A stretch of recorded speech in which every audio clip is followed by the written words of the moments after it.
오늘 주신 말씀은 사도행전 20장 17절부터 27절까지 되겠습니다.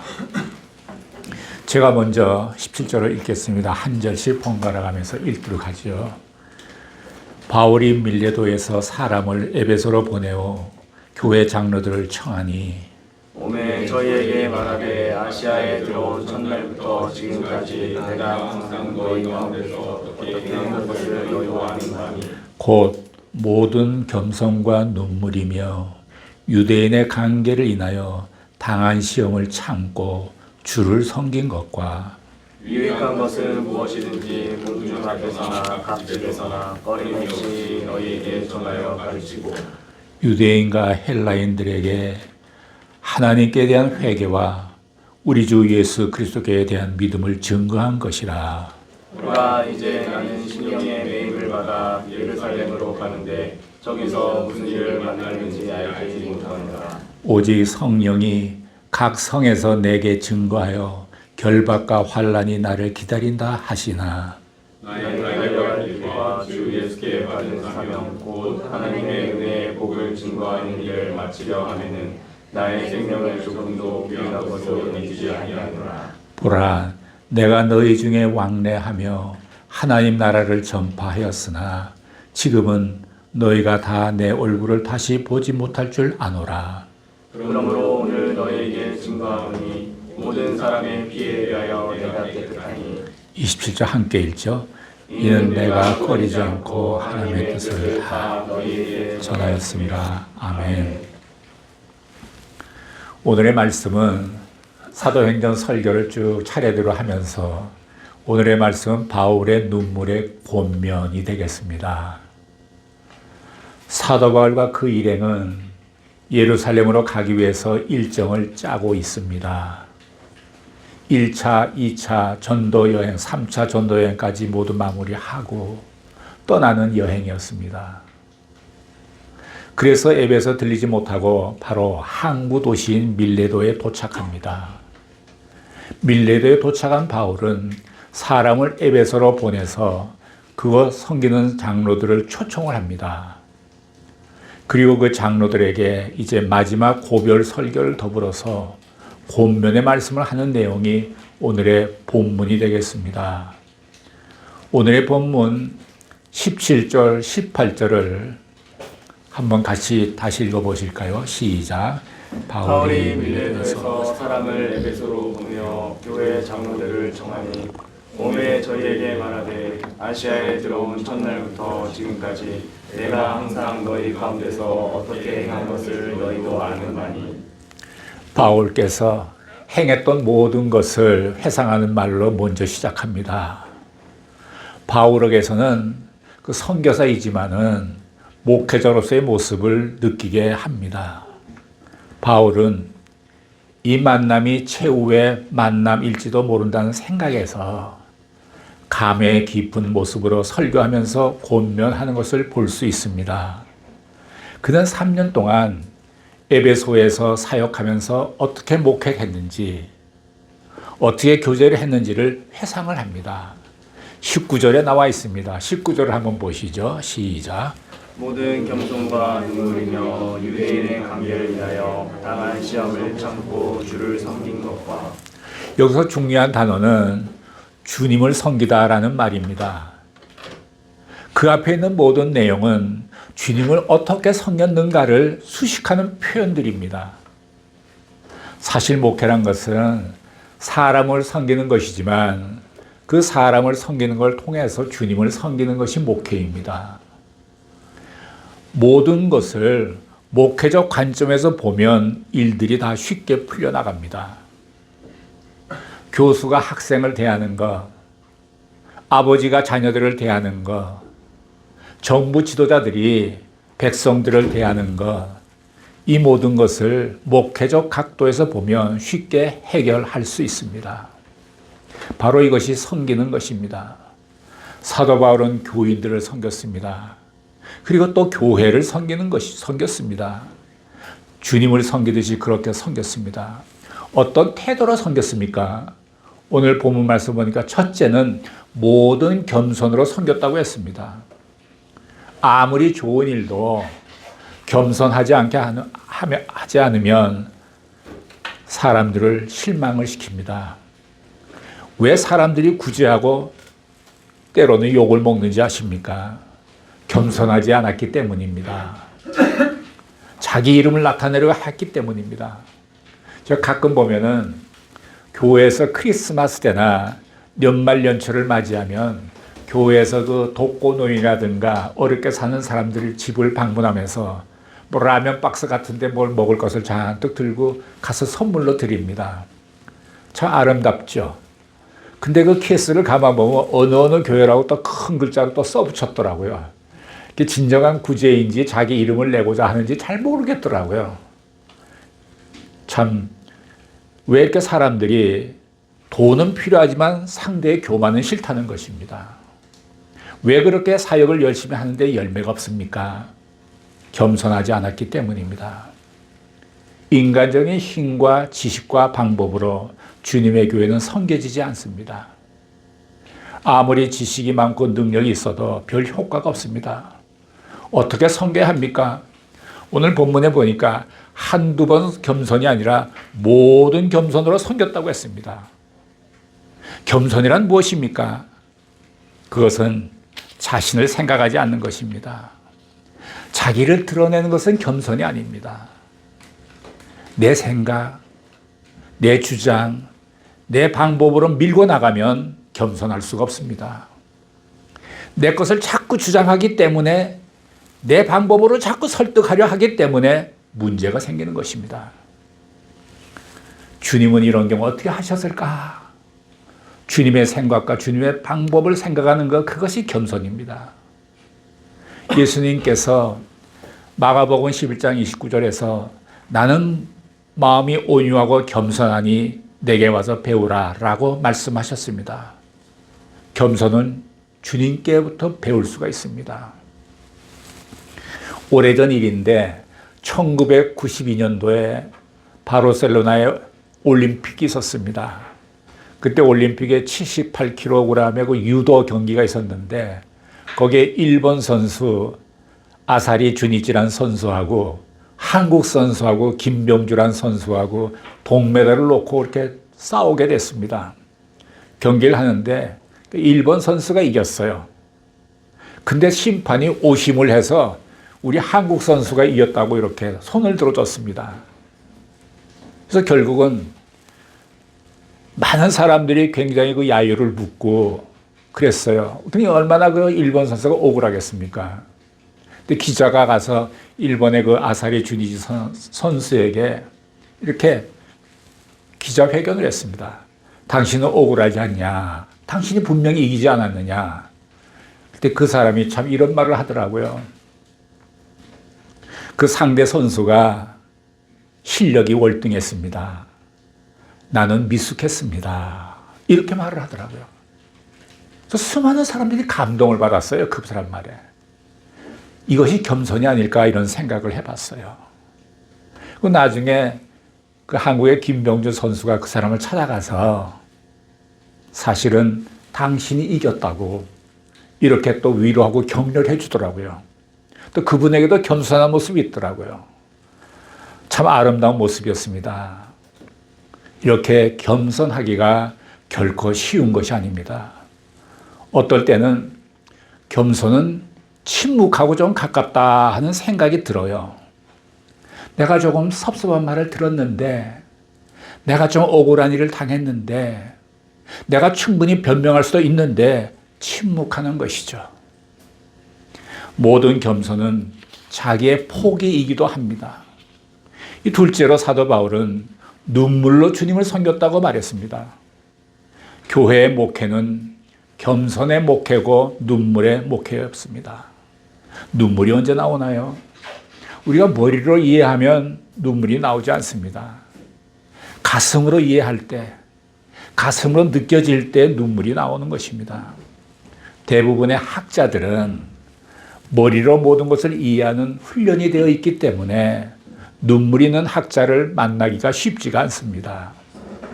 또 언제 눈물이 납니까? 사랑하면 눈물이 납니다. 누군가가 순애보적인 사랑을 하는 걸 보면 또 눈물이 납니다. 불쌍히 여기면 눈물이 납니다. 예수 그리스도의 십자가를 보면 눈물이 납니다. 주님을 섬기다 보면 어떨 때는 속이 상하고 자존심도 상하고 억울하고 견딜 수 없는 일들이 많습니다. 그렇다고 도망도 못 갑니다. 거부할 수도 없습니다. 반항할 수도 없습니다. 눈물만 흘릴 뿐입니다. 바울은 그렇게 목회를 했다는 것입니다. 주님을 섬긴다는 것이 여자가 결혼해서 고된 시집살이 하는 것과 좀 비슷하지 않나 이런 생각을 해보기도 해요. 세 번째는 바울은 인내함으로 주님을 섬겼다고 했습니다. 즉 인내의 목회였습니다. 특별히 동족인 유대인들로부터 많은 핍박을 받고 고통을 겪었습니다. 어떤 경우에는 돌로 맞아 죽을 정도가 될 만큼 핍박을 받았습니다. 이럴 때 사도 바울의 반응은 오직 인내였습니다. 인내였습니다. 참는 것이었습니다. 그래서 사도 바울은 고린도전서 13장 4절에서 사랑이란 오래 참는 것이라는 체험적인 고백을 했습니다. 사도 바울에게는 겸손과 눈물과 인내와 사랑이 있었습니다. 그런 모습으로 주님을 섬겼다고 고백하고 있습니다. 자, 이제 또 다른 회상을 합니다. 20절을 보시겠습니다. 20절 시작. 유익한 것은 무엇이든지 공중 앞에서나 각 집에서나 거림없이 너에게 전하여 가르치고. 사도 바울의 관심은 복음을 전하고 가르치는 것에 있었습니다. 20절에 보면 유익한 것은 무엇이든지 라고 말을 했는데 이 유익한 것은 복음을 의미합니다.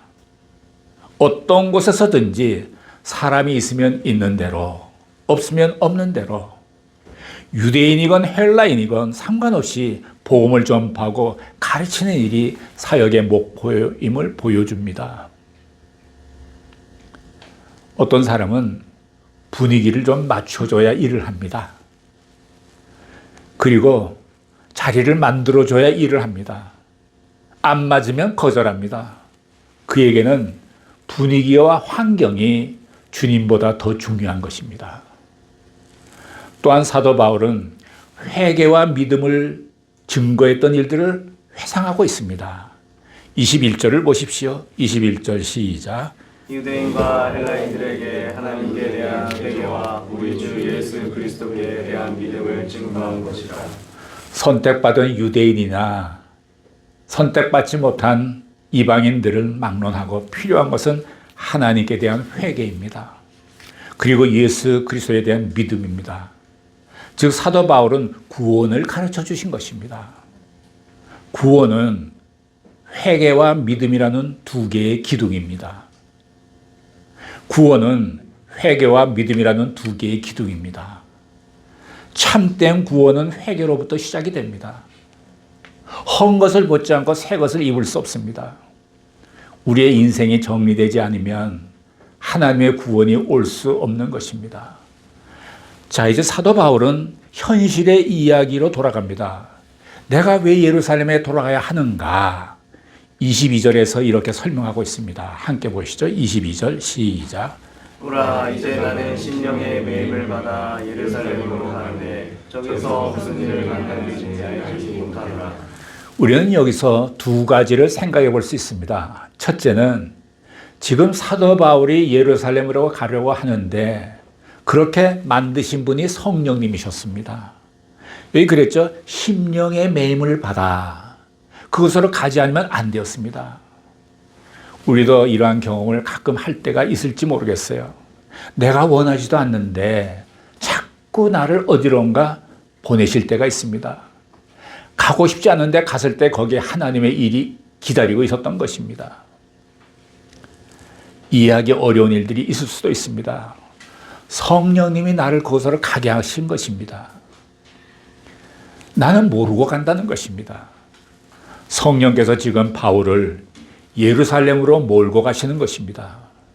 또 한 가지 성령님이 가르쳐 주신 것은 예루살렘에 가면 굉장한 고통을 겪을 것이라는 사실입니다. 어떤 일을 당할 것이라는 느낌을 주시는 것입니다. 그러나 사도 바울께서 얼마나 고민이 되었습니까? 예루살렘에 가면 무슨 일이 일어날 것인가에 대해서 23절에서 기록하고 있습니다. 23절 시작. 오직 성령이 각 성에서 내게 증거하여 결박과 환난이 나를 기다린다 하시나. 바울의 주변 사람들은 당신이 예루살렘 가면 굉장히 어려움을 겪게 될 터인데 왜 가려 하느냐? 왜 가려 하느냐? 걱정하고 말렸을 것입니다. 신앙생활을 하고 헌신하다 보면 이런 질문을 하게 됩니다. 선교사로 가는 것이 하나님의 뜻인데 그렇다면 내가 모든 것을 버리고 가야 하는 것인가? 가라는 음성도 있고 고생할 것이라는 음성도 있는데 가야 하는가? 이런 갈등 속에서 사도 바울의 반응은 어떠했습니까? 24절을 보십시오. 시작. 나의 달려갈 길과 주 예수께 받은 사명 곧 하나님의 은혜의 복음을 증거하는 일을 마치려 하면은 나의 생명을 조금도 귀한 것으로 여기지 아니하노라. 여러분, 결정은 내가 하는 것입니다. 결국은 십자가에 못 박힐 수밖에 없는 막다른 골목에서 예수님께서도 아버지요, 내가 이 잔을 마셔야 합니까? 라고 절규하셨습니다. 이 잔을 마셔야겠습니까? 크고 작은 크기의 차이는 있겠지만 이러한 고민, 갈등의 벽을 넘는 과정을 우리도 겪어야 합니다. 예수님께서는 나중에 아버지여 내 뜻대로 마옵시고 아버지의 뜻대로 하옵소서라고 기도했습니다. 그러나 예수님은 그 문제를 놓고 한 번만 기도한 것이 아니라 3번씩이나 기도하셨습니다. 아버지의 뜻대로 하옵소서라고 하셨을 때 기적이 일어난 것입니다. 사도 바울도 지금 그런 결단을 한 것입니다. 나는 나의 달려갈 길, 곧 주 예수께 받은 사명, 하나님의 복음을 증거하는 일에 나의 생명을 바치겠노라고 결단을 하는 것입니다. 여러분의 달려갈 길, 여러분의 인생의 목적은 어디 있습니까?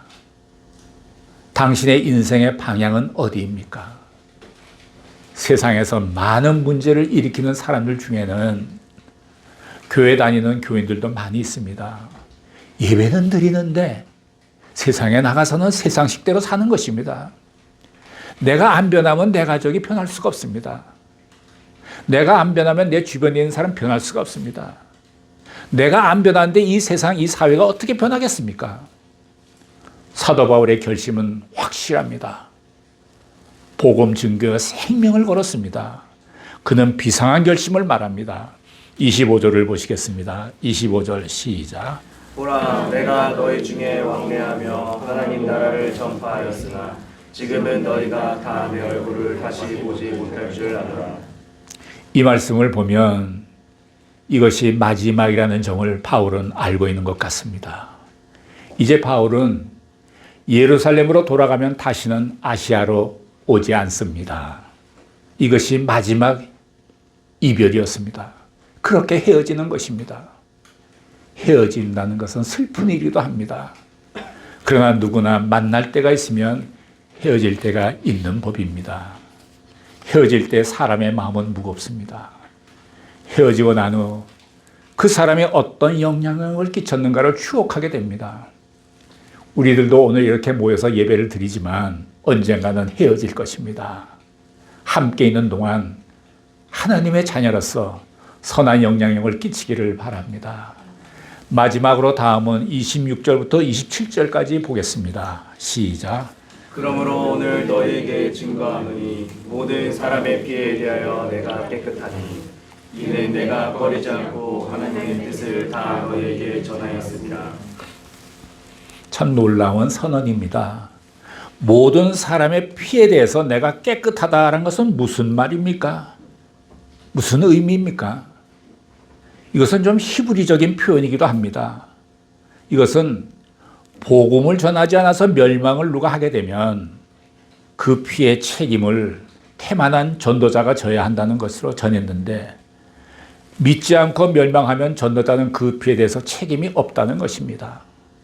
다시 말해서 죄인이 죄를 범하면 당연히 그는 그 자기 죄값으로 죽겠지만 하나님은 그 악인을 깨우치고 전도하지 않은 책임을 우리에게 묻겠다는 말씀입니다. 생각할수록 마음이 무거워집니다. 이걸 보면 내가 만난 사람은 복음을 다 들어야 합니다. 믿고 안 믿고는 그 사람의 문제입니다. 사도 바울은 모든 사람의 피에 대하여 내가 깨끗하니라고 말한 것을 보면 그분은 만나는 모든 사람들에게 다 복음을 전한 것 같습니다. 우리는 오늘 일본에 살면서 이곳에 사는 사람들에 대해서 피에 대해서 과연 나는 깨끗한가? 우리가 영혼 구원을 위해 기도하는 것도 전도 활동이 아닐까요? 우리도 알고 지내는 사람들에게 복음을 전해야겠고 아직 그것이 어려우면 그 영혼을 위해서 영혼 구원을 위해서 기도로 먼저 시작해야 될 것입니다. 그래서 우리도 바울의 그 심정을 가질 수 있기를 바랍니다. 나로 인해서 방황하던 한 영혼이 구원받게 되었다면 감히 내 인생은 성공이었다고 말할 수 있지 않겠습니까? 갈 길을 몰라 세상 속에서 방황하고 취해 있는 영혼들을 위한 구원의 통로 역할을 하시는 우리 모두가 되기를 예수님의 이름으로 축복합니다. 아멘. 기도하시겠습니다.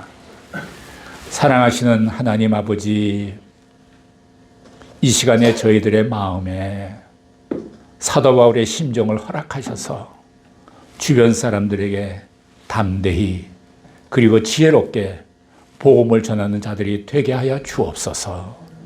영혼 구원의 통로로서 쓰임받게 하여 주옵소서. 감사드리며 예수님의 이름으로 기도했습니다. 아멘.